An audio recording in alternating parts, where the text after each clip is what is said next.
Você sabia que Portugal teve um papel crucial e ao mesmo tempo discreto na Segunda Guerra Mundial? Enquanto o mundo pegava fogo, com cidades sendo destruídas, milhões de vidas em risco e o destino da humanidade em jogo, Portugal guardava um segredo silencioso. Mas afinal, era realmente neutro? Ou jogava dos dois lados, manobrando nas sombras do maior conflito da história? Fica até o final, porque o que vamos revelar pode mudar totalmente a forma como você vê a história da Segunda Guerra Mundial.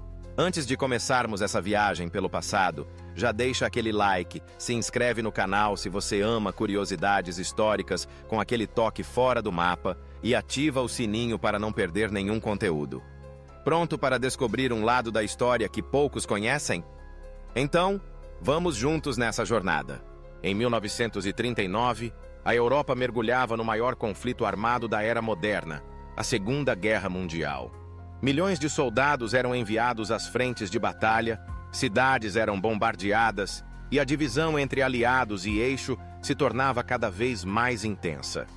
Enquanto Alemanha, Inglaterra, França, União Soviética e tantos outros países escolhiam lados e participavam ativamente do conflito, Portugal fazia algo diferente. Sob o comando de Antônio de Oliveira Salazar, o país declarou neutralidade. Mas será que foi só isso mesmo? Ou havia algo mais por trás dessa escolha? Salazar, o ditador português que governava com mão de ferro, optou por aquilo que ele chamou de neutralidade colaborante. Um termo bonito, mas que escondia uma estratégia cuidadosa, quase uma dança política entre os interesses de ambos os lados do conflito. Oficialmente, Portugal não participaria da guerra, não enviaria tropas, não declararia apoio formal a nenhum dos blocos em guerra. Mas, nos bastidores, a realidade era bem mais complexa e cheia de nuances. Portugal manteve relações diplomáticas com a Alemanha da época, mas também com os aliados. E foi além. Permitiu, por exemplo, que as ilhas dos Açores fossem utilizadas pelos britânicos e, posteriormente, pelos americanos.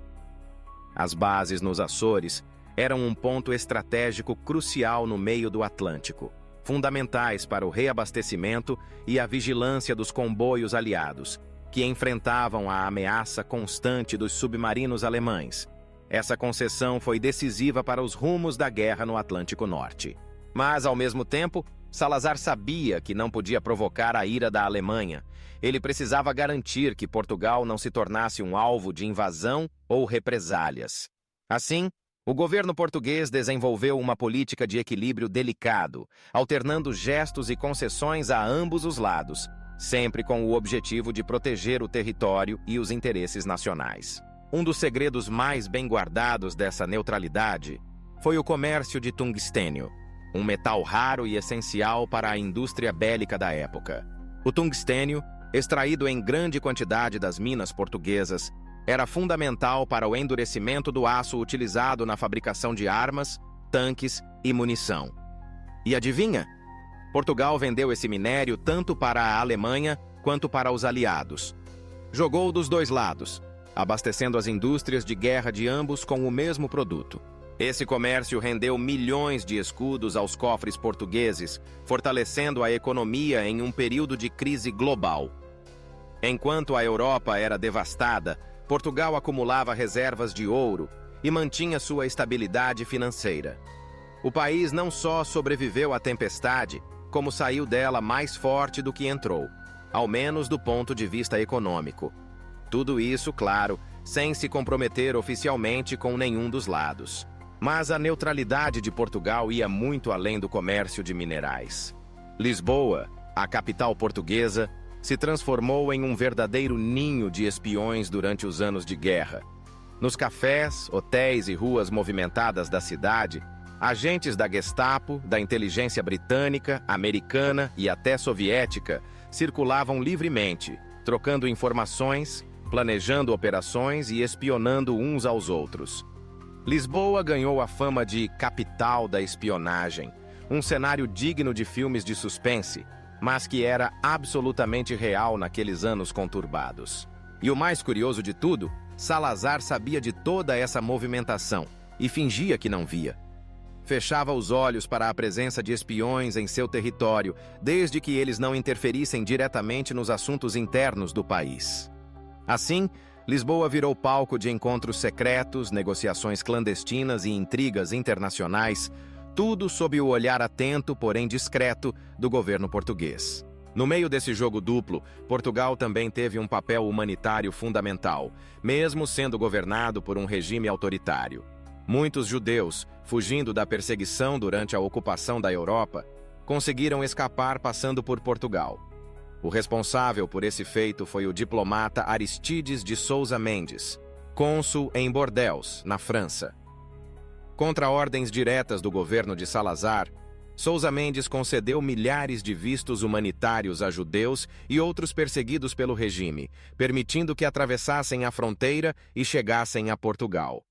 Estima-se que mais de 30 mil pessoas foram salvas por sua coragem, passando por Portugal rumo à liberdade. Apesar de ter sido punido e esquecido por décadas, Sousa Mendes foi reconhecido tardiamente como um verdadeiro herói português. Seu gesto de desobediência salvou vidas e demonstrou que, mesmo em tempos de trevas, a humanidade pode se manifestar nos gestos individuais de coragem.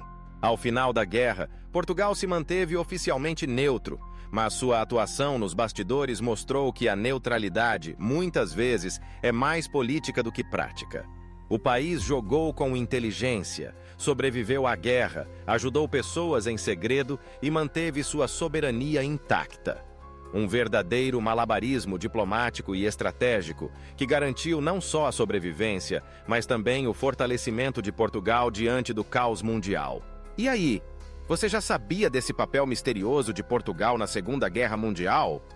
Na sua opinião, Portugal foi neutro ou apenas jogou com inteligência? Conta aqui nos comentários porque queremos saber sua visão. Se curtiu essa viagem pelo lado oculto da história, deixa o like, compartilha com os amigos e se inscreve no canal. Aqui você encontra história como nunca viu, fora do mapa. Até a próxima e não se esqueça, sempre há mais segredos esperando para serem descobertos.